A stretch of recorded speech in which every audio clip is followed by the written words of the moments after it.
રાધનપુરમાં ભર ઉનાળે પીવાના પાણીની વિકટ સમસ્યા। રાધનપુરના ગોપાલકનગરમાં પીવાના પાણીને લઈને મહિલાઓની રજૂઆત। પાણી ચોરી કરતા બિલ્ડરો સામે પાલિકાના 4 હાથ, પાલિકા વિરુદ્ધ મહિલાઓ દ્વારા સૂત્રોચ્ચાર। રાધનપુરમાં ઉનાળાના પ્રારંભે જ પાણીની વિકટ સમસ્યા સર્જાઈ છે, ત્યારે નગરમાં આવેલા ગોપાલકનગરમાં છેલ્લા કેટલાક સમયથી પાણીની વિકટ પરિસ્થિતિની સામનો કરતી મહિલાઓ દ્વારા પાલિકા વિરુદ્ધ સૂત્રોચ્ચાર કરવામાં આવ્યા હતા। પ્રજાનું પાણી ચોરી કરતા બિલ્ડરો સામે પાલિકાના સત્તાધીશો સામે મહિલાઓએ રોષ ઠાલવ્યો હતો। રાધનપુર નગરમાં આવેલા ગોપાલકનગરમાં છેલ્લા 2 મહિનાથી પાણીની વિકટ સમસ્યા સર્જાઈ છે, ત્યારે પાલિકા દ્વારા આપવામાં આવતું પાણી ખરાબ અને દુર્ગંધ મારતું આવતું હોવાને કારણે પીવાલાયક પાણી ન હોવાથી પાણી મેળવવા માટે બેડા ઉપાડી મહિલાઓને દૂર દૂર સુધી કાળઝાળ ગરમીમાં રજળપાટ કરવા મજબૂર બની છે। ઉનાળો શરૂ થતાની સાથે જ રાધનપુરમાં પીવાના પાણી માટેની મહિલાઓની સમસ્યાના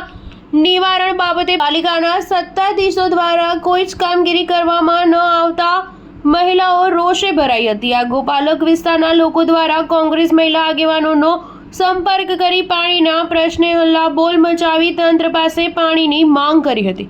સ્ટાર ન્યૂઝ 7 પાટણ। મારું નામ ભરવાડ લીલાબેન અજરભાઈ છે અને અમે ગોપાલનગર સોસાયટીમાં રહીએ છીએ। અમને પૂરતું પાણી કાંઈ મળતું નથી અને જ્યારે અમારે પાણી આવે ત્યારે ગંદુ પાણી આવે। અમે 2 કિલોમીટરથી પાણી લઈને રવડીએ પલાવીએ છીએ અને જ્યારે અમને રાધાબેન મારું નામ છે, ગોપાલનગરમાં રહીએ છીએ। આ કયા શહેરમાં આવ્યું ગોપાલનગર? રાધનપુરમાં। શું તકલીફ છે? અમારે પાણીની તકલીફ છે।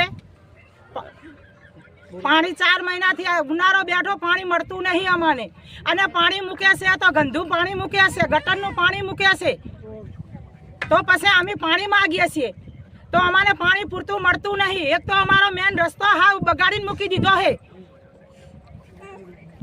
ગીતાબેન મારું નામ છે, રાણા, અને ગોપાલનગર સોસાયટીમાં। કયા ગામમાં આવ્યું ગોપાલનગર? રાધનપુર સોસાયટી। શું સમસ્યા છે પાણીની? કેવી રીતે પાણી મળે છે? પાણી અમને મળતું જ નહીં, પૂરતું પાણી મળતું નહીં। મહિનામાં 1 કે 2 વાર પાણી આવે, પણ ગંદુ પાણી આવે છે, ઠંડા જેવું પાણી આવે છે। તો શું માગણીઓ છે તમારી? પાણીની માંગણી છે।